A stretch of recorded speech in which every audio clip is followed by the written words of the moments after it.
देश दुनिया में इन तस्वीरों को देखा जा रहा होगा। प्रधानमंत्री इस प्रार्थना सभा में शामिल हुए, विशेष अरदास भी की गई है, माथा टेका प्रधानमंत्री ने। ये संदेश सिर्फ भारत तक ही सीमित नहीं है, बल्कि विश्व में हम जानते हैं सिख समुदाय के लोग जहां जहां हैं वहां ये तस्वीरें गई हैं, और इन तस्वीरों के साथ ही वो तस्वीरें भी शायद लोगों को याद आती होंगी जब लाल किले पर प्रधानमंत्री उस समारोह में पहुंचे थे।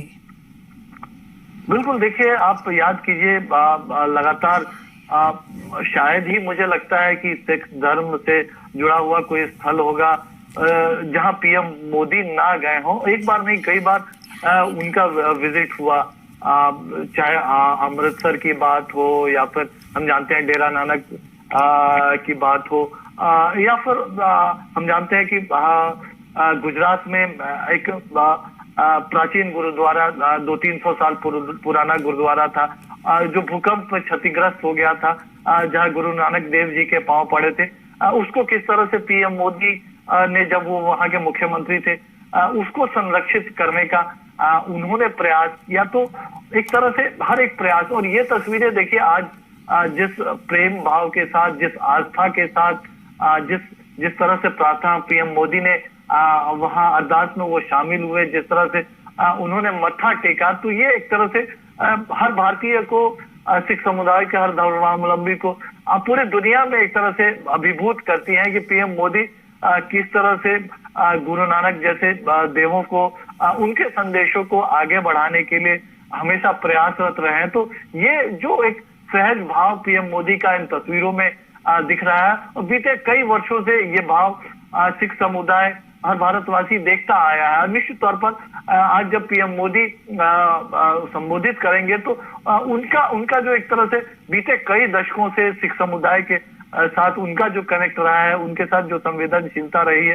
एक तरह से सिख समुदाय की भावनाओं को, सिख गुरुओं के संदेशों को जो उन्होंने जिया है, तो मुझे लगता है कि उन संदेशों में पीएम मोदी के संबोधन में वो रिफ्लेक्ट भी होगा। निश्चित तौर पर आज इन तस्वीरों को पूरी दुनिया के सिख समुदाय देख रहे होंगे।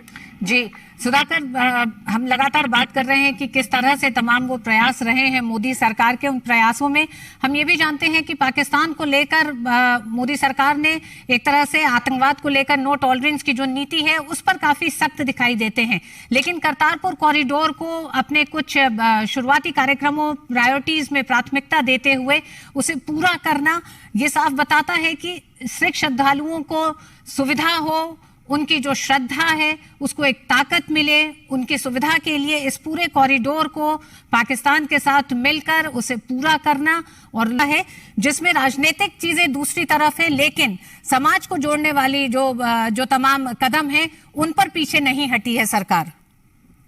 बिल्कुल, देखिए, और ऋतु देखिए, हम जानते हैं कि करतारपुर वो जगह है जहाँ गुरु नानक देव जी का स्मारक है, तो सिख समुदाय के लिए कितना महत्वपूर्ण, और हर भारतवासी के लिए एक तरह से कितना महत्वपूर्ण स्थान है।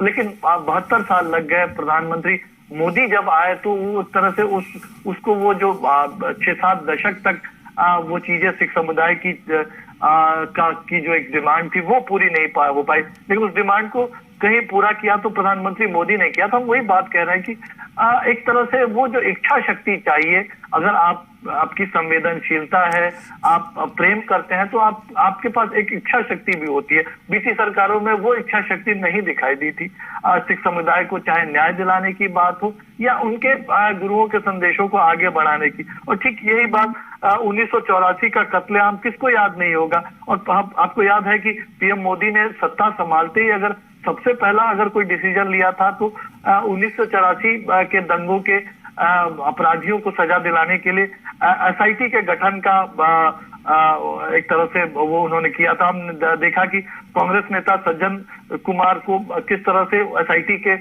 निर्माण के बाद उसके जरिए सलाखों के पीछे पहुंचाया जा सका। तो 35 साल बाद सिख समुदाय के जो पीड़ित थे, उन दंगों के पीड़ित थे, उनको अनुदान की राशि मिल पाई। तो देखिए कितना लंबा अरसा लग जाता है। 84 के बाद एक और चीज क्या हुई थी ऋतु, एक ब्लैक लिस्ट तैयार कर दी गई थी कि कई लोग विदेश चले गए थे, तो एक तरह से उनका कहीं कोई रोल नहीं था तमाम चीजों में, लेकिन उस समय की सरकारों ने एक ब्लैक लिस्ट तैयार कर दी थी कि वो देश वापस नहीं आ पाएंगे। उस काली सूची को, ब्लैक लिस्ट को पीएम मोदी ने खत्म किया। वो तमाम सिख धर्म के लोग जो विदेशों में चले गए थे वो भारत आ सकते थे, अब आ सकते हैं। तो वो एक तरह से जो हजारों इस तरह के जो सिख नौजवान थे उनको जो पासपोर्ट दिलाने का काम उसको पीएम मोदी ने पूरा किया। हम जानते हैं कि करतारपुर कॉरिडोर की आपने बात की, करोड़ों सिख समुदाय जो उनका एक तरह से ये डिमांड था। विदेशों से दान लेने पर प्रतिबंध था। अमृतसर के जो गोल्डन टेम्पल में तो उस प्रतिबंध पर एक तरह से उसको मोदी सरकार ने हटाने का काम किया। विश्व के किसी भी देश के लोग श्री हरमंदिर साहिब गुरुद्वारे में दान दे सकते हैं। पीएम मोदी ने जो सिख समुदाय से जुड़े हुए जो बड़े शहर हैं उन शहरों को किस तरह से कनेक्ट किया जाए देश भर में, तो उसको उन्होंने चाहे रेल मार्गों से चाहे एयर रूट से उसको कनेक्ट करने का, ताकि कोई तीर्थयात्री पूरे देश की सहज तरीके से यात्रा कर सके। इसी तरह आपको याद होगा कि सिख समुदाय एक तरह से 550वां प्रकाश वर्ष गुरु नानक देव जी का किस तरह से मनाया गया। उनके विचारों के प्रसार के लिए हमारे देश के कई यूनिवर्सिटी में और विदेशों में भी जो चेयर है, जो उनसे जुड़े संदेशों की पढ़ाई के लिए उसके लिए अवसर पैदा किए गए। 350वां प्रकाश पर्व आपको याद होगा गुरु गोविंद सिंह जी का हो या गुरु तेग बहादुर जी का लाल किले से पर जो कार्यक्रम हुआ था, और उसके अलावा भी देश भर में जो कार्यक्रम आयोजित किए गए 400वां प्रकाश पर्व मनाने के लिए गुरु तेग बहादुर जी का।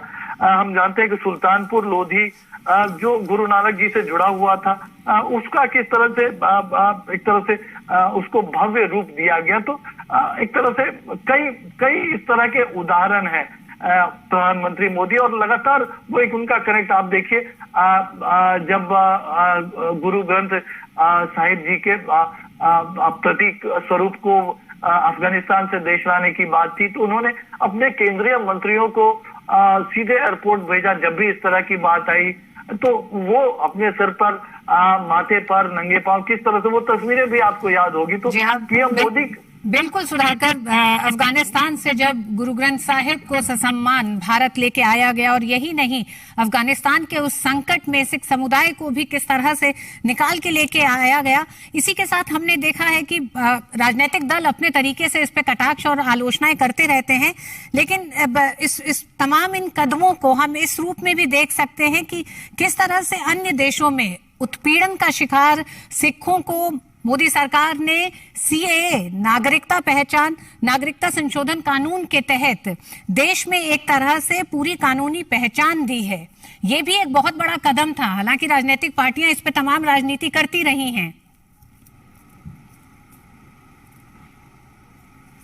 सुधाकर जी सुधाकर जी देखिए, हम जानते हैं कि अभी एक तरह से सिख समुदाय अफगानिस्तान से जो लोग आए थे उनको 24 घंटे के भीतर उनके लिए वीजे की व्यवस्था करना, स्पेशल प्लेन किस तरह से भेजा गया। हम जानते हैं अफगानिस्तान से जो लोग भारत आना चाहते थे उनके लिए, हम वही बात कर रहे हैं कि कैबिनेट मिनिस्टर्स को उनको रिसीव करने के लिए, तो एक जो उनके मन में भावना है, हर एक भारतवासी जो देश के बाहर है, अगर किसी तरह की उनको चिंता है, और अगर सिख समुदाय का कोई व्यक्ति अगर उसको भारत आने की इच्छा है, अगर वो किसी तरह की परेशानी में घिरा हुआ है, तो उनके लिए वो याद कर सकते हैं कि प्रधानमंत्री मोदी उनके लिए। और देखिए, इस बात की चर्चा विदेशों में भी होती है कि किस तरह से अपने नागरिकों की रक्षा के लिए, भारत के विभिन्न समुदायों की रक्षा के लिए पीएम मोदी हमेशा तत्पर रहते हैं, और इसकी चर्चा हम जानते हैं कि पूरी दुनिया में किस तरह से होती है। तो एक वैश्विक नेता के तौर पर और निश्चित तौर पर आज एक अहम भूमिका है एक ऐसे समय में जब हम जानते हैं कि कई बार सोशल मीडिया के जरिए, विदेशी ताकतों के जरिए, उन ताकतों के जरिए जो भारत की प्रगति को नहीं चाहती हैं, समुदायों के बीच जो फूट डालना चाहती हैं, तो तमाम तरीके से कोशिशें होती है। तो उसमें जरूर एक महत्वपूर्ण भूमिका पीएम मोदी के इन प्रयासों की है, गुरु नानक देव जी के संदेशों की है। तो उसका एक रिफ्लेक्शन आज इन तस्वीरों के जरिए दिख रहा है। हम जानते हैं कि किस तरह से पीएम मोदी इन तस्वीरों में गुरु के अरदास में, उनकी प्रार्थना में लीन नजर आ रहे हैं। गुरु नानक देव जी के वचनों को, उनके भजनों को सुन रहे हैं। जिस तरह से हमने देखा तस्वीरों में कई बार वो मत्था टेकते हुए नजर आए। वो इस तरह का एक तरह से ये समर्पण के साथ संकल्प ये कि हमें अपने देश का निर्माण सबके प्रयासों से इन गुरुओं के सपनों जैसा बनाना है, तो वो एक संकल्प, उसकी तस्वीर आज दिखाई दे रही है इकबाल सिंह लालपुरा जी के आवाज पर। जी क्या सुधाकर आप ये मानते हैं, क्योंकि आप एक पॉलिटिकल रिपोर्टर भी हैं, अल्पसंख्यक समुदायों की जब बात होती थी तो देश में तमाम अन्य अल्पसंख्यक समुदायों का जिक्र नहीं होता था, ऐसा देखा गया है, जिसे कि उस सोच को मोदी सरकार ने सत्ता में आने के बाद बदला है? आज देखिए, चाहे किसी भी धर्म की बात हो, अल्पसंख्यक समुदाय का हम जानते हैं खासतौर से उसमें बड़ा एक भूमिका मुसलमानों की भी है, लेकिन अगर आप उनकी भी देखेंगे तो आंकड़े इस बात के गवाह हैं कि जो उनको स्कॉलरशिप उस वक्त नहीं मिला करती थी साल 2014 से पहले, तो रिकॉर्ड नंबर में स्कॉलरशिप देने की बात हो, या फिर उनके जो बच्चों के पढ़ाई की जो बेहतर व्यवस्थाएं हुई है उसकी बात, तो एक पुरातन पंथी सोच से अलग इस सोच के साथ वो भारत के प्रधान सेवक हैं और हर समुदाय के लिए एक तरह से संविधान की भावना के अनुसार देश की भावना के अनुसार उनको योगदान देना। तो आज देखिए, भारत का अल्पसंख्यक समुदाय, हर समुदाय आज देश में सबसे ज्यादा किसी भी समुदाय की तरह अपने आप को न सिर्फ सुरक्षित मानता है, लेकिन आज वो समझ रहा है कि 70 वर्षों बाद उनको आगे बढ़ने का, आत्मविश्वास हासिल करने का, तरक्की करने का एक बहुत बड़ा मौका, आधार उनको मिल रहा है। और देखिए, पीएम मोदी की जो आज भावनाएं हैं, जो योजनाएं हैं, माफ कीजिएगा, चाहे प्रधानमंत्री आवास योजना की बात हो, हर घर जल की बात हो, हर घर तक बिजली पहुंचाने की बात हो, हर माता को गैस सिलेंडर उपलब्ध कराने की बात हो, शौचालय जिस तरह से उपलब्ध कराया गया, तो कहीं कोई इसमें समुदाय की भावना देखकर नहीं, जिनको जरूरत है, जो तमाम जरूरतमंद है और हर व्यक्ति के पास अपना एक छत हो, तो उस तरह की एक सोच के साथ, और वो सोच तब वो होती है जब पूरे भारत के कल्याण की, हर समुदाय के कल्याण की भावना रहती है। संविधान को एक तरह से लेटर एंड स्पिरिट में निभाने का एक सोच रहती है। हम जानते हैं कि जिस हम्बल बैकग्राउंड में से पीएम मोदी आते हैं, उन्होंने जो गरीबी देखी है, इस तरह से बहुत तमाम चीजें उन्होंने देखी, इमरजेंसी का वक्त हो, 1984 हो, तमाम तरह की उन्होंने देश में जो चीजें देखी है, उसमें देश के सभी लोगों को उन्होंने, पीएम मोदी ने ही सबके प्रयास की बात की थी। वो लगातार इस बात को कहते रहे कि सबके प्रयास के साथ ही देश को आगे लेकर जाया जा सकता है, देश को उच्चतम शिखर पर पहुंचाया जा सकता है। तो निश्चित तौर पर आज आप अगर अल्पसंख्यक समुदाय की बात करेंगे तो आज उनके लिए जिस तरह के अवसर हैं, चाहे मुद्रा स्कीम के जरिए बात करें, स्टार्टअप स्टैंड अप के जरिए बात करें, तो एक तरह से बिना किसी भेदभाव के ज्यादा से ज्यादा अवसर उपलब्ध कराने की वो कोशिश आज नजर आती है। और सिर्फ एक समुदाय नहीं, सिर्फ मुस्लिम की बात नहीं है, सिर्फ सिख की बात नहीं है, सिर्फ बौद्ध धर्म की बात नहीं है, जैन समुदाय की बात नहीं है, सिर्फ पारसी समुदाय की बात नहीं, हर एक अल्पसंख्यक आज एक तरह से गौरव के साथ, आत्मविश्वास के साथ पीएम मोदी के एक तरह से हाथों को, उनको सपनों को मजबूत बनाने में जुटा है। और ये बीते 8 वर्षों में आज संभव हुआ है। अगर किसी को कहीं अन्याय लगता है तो वो आज सीधे पीएम मोदी से संपर्क कर सकता है। किस तरह से वो सोशल मीडिया के जरिए तमाम लोगों से कनेक्टेड रहते हैं, आप इस बात को देखिए। और आज देश में अगर आप बात कीजिए, आप सिक्योरिटी के लिहाज से हम जानते हैं कि सामूहिक दंगे और ये तमाम चीजें 2014 से पहले किस तरह की,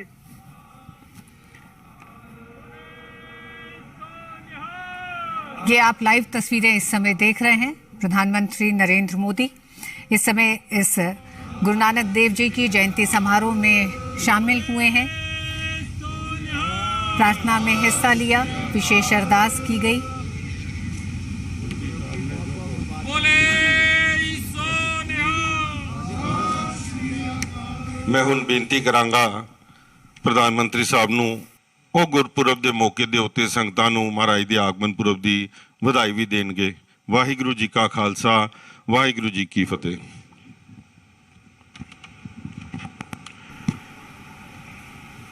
वाहेगुरु जी का खालसा, वाहेगुरु जी की फतेह।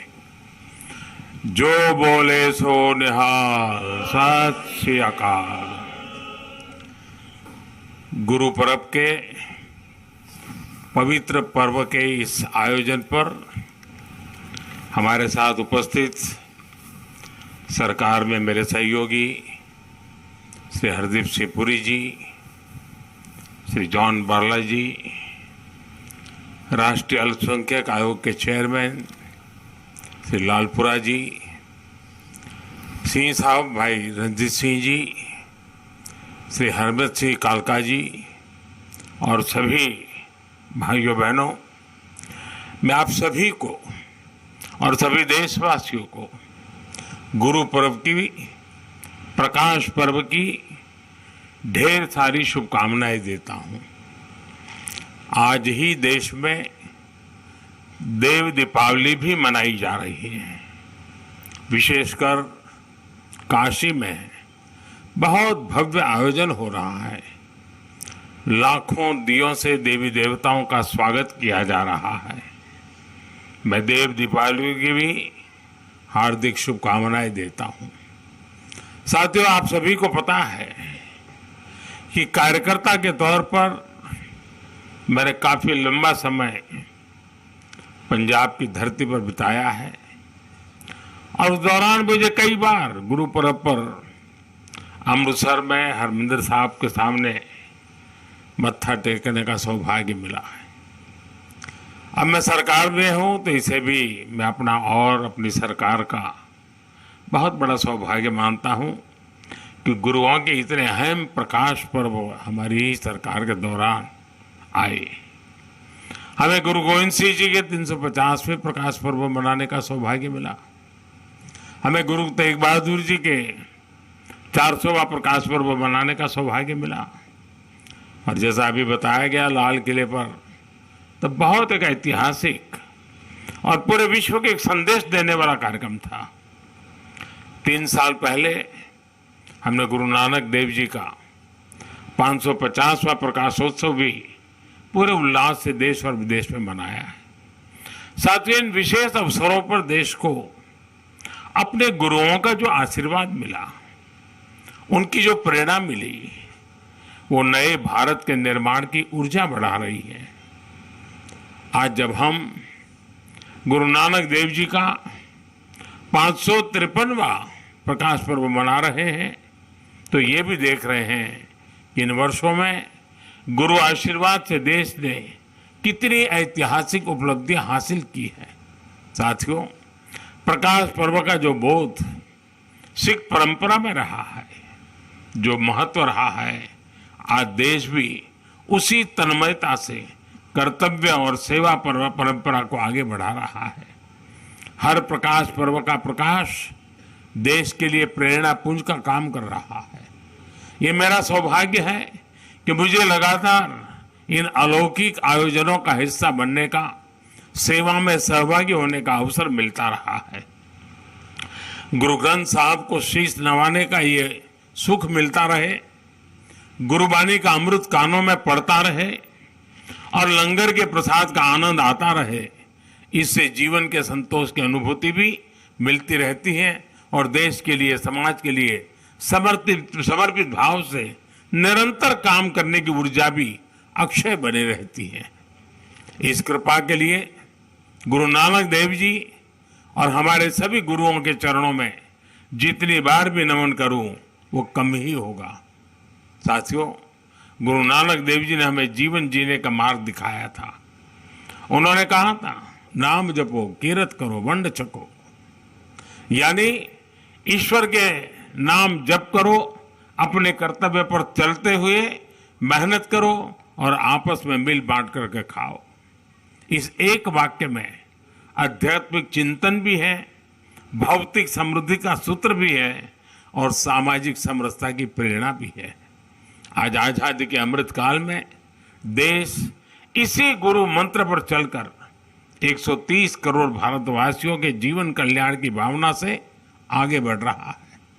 आजादी के अमृत काल में देश ने अपनी संस्कृति, अपनी विरासत और हमारी आध्यात्मिक पहचान पर गर्व का भाव जागृत किया है। आजादी के अमृत काल को देश ने कर्तव्य की पराकाष्ठा तक पहुंचाने के लिए कर्तव्य काल के रूप में माना है। और आजादी के इस अमृत काल में देश समता, समरसता, सामाजिक न्याय और एकता के लिए सबका साथ, सबका विकास, सबका विश्वास और सबका प्रयास के मंत्र पर चल रहा है। यानी जो मार्गदर्शन देश को सदियों पहले गुरुवाणी से मिला था, वो आज हमारे लिए परंपरा भी है, आस्था भी है और विकसित भारत का विजन भी है। साथियों, गुरु ग्रंथ साहब के रूप के हमारे पास जो अमृत वाणी है, उसकी महिमा, उसकी सार्थकता समय और भूगोल की सीमाओं से परे है। हम ये भी देखते हैं कि जब संकट बड़ा होता है तो समाधान की प्रासंगिकता और भी बढ़ जाती है।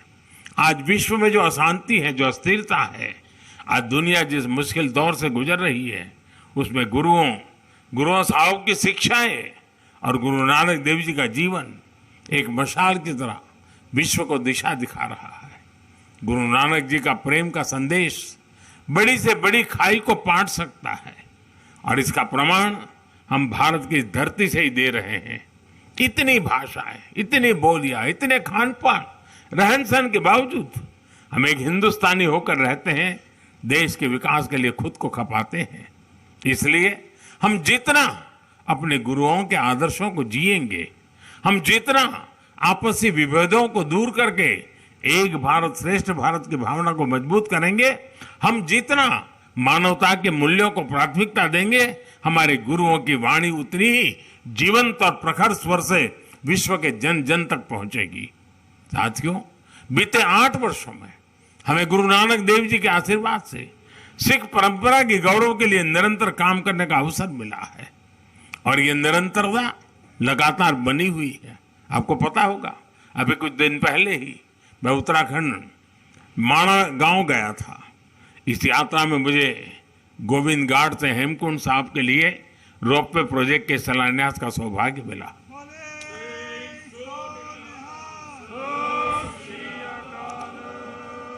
इसी तरह अभी दिल्ली ऊना वंदे भारत एक्सप्रेस की शुरुआत भी हुई है।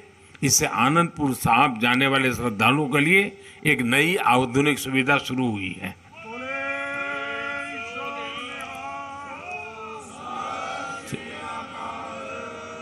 इससे पहले गुरु गोविंद सिंह जी से जुड़े स्थानों पर रेल सुविधाओं का आधुनिकीकरण भी किया गया है। हमारी सरकार दिल्ली कटरा अमृतसर एक्सप्रेसवे के निर्माण में भी जुटी है। इससे दिल्ली और अमृतसर के बीच दूरी 3-4 घंटे कम हो जाएगी। इस पर हमारी सरकार 35,000 करोड़ रुपए से अधिक खर्च करने जा रही है। हरमंदिर साहब के दर्शनों को आसान बनाने के लिए यह भी हमारी सरकार का एक पुण्य प्रयास है। और साथियों, ये कार्य केवल सुविधा और पर्यटन की संभावनाओं का विषय नहीं है, इसमें हमारे तीर्थों की ऊर्जा, सिख परंपरा की विरासत और एक व्यापक बोध भी जुड़ा है। ये बोध सेवा का है, ये बोध स्नेह का है, ये बोध अपनेपन का है, ये बोध श्रद्धा का है। मेरे लिए शब्दों में बताना कठिन है, जब दशकों के इंतजार के बाद करतारपुर साहिब कॉरिडोर खुला था। हमारा प्रयास रहा है कि सिख परंपराओं को सशक्त करते रहें, सिख विरासत को सशक्त करते रहें। आप भली भांति जानते हैं कि कुछ समय पहले अफगानिस्तान में किस तरह हालात बिगड़े थे। वहां हिंदू सिख परिवारों को वापस लाने के लिए हमने अभियान चलाया। गुरु ग्रंथ साहब के स्वरूपों को भी हम सुरक्षित लेकर आए। 26 दिसंबर को गुरु गोविंद सिंह जी के साहबजादों के महान बलिदान की स्मृति में वीर बाल दिवस मनाने की शुरुआत भी देश ने की है। देश के कोने कोने में भारत की आज की पीढ़ी, भारत की आने वाली पीढ़ियों ये जाने तो सही कि इस महान धरती की क्या परंपरा रही है। जिस धरती पर हमने जन्म लिया, जो हमारी मातृभूमि है, उसके लिए सांप जादव जैसा बलिदान देना कर्तव्य की वो पराकाष्ठा है जो पूरे विश्व इतिहास में भी कम ही मिलेगी। साथियों, विभाजन के हमारे पंजाब के लोगों ने, हमारे देश के लोगों ने जो बलिदान दिया, उसकी स्मृति में देश ने विभाजन विभीषिका स्मृति दिवस की शुरुआत भी की है। विभाजन के शिकार हिंदू सिख परिवारों के लिए हमने सीएए कानून बनाकर उन्हें नागरिकता देने का भी एक मार्ग बनाने का प्रयास किया है। अभी आपने देखा होगा, गुजरात ने विदेश में पीड़ित और प्रताड़ित सिख परिवारों को नागरिकता देकर उन्हें एहसास दिलाया है कि दुनिया में सिख कहीं भी है, भारत उसका अपना घर है।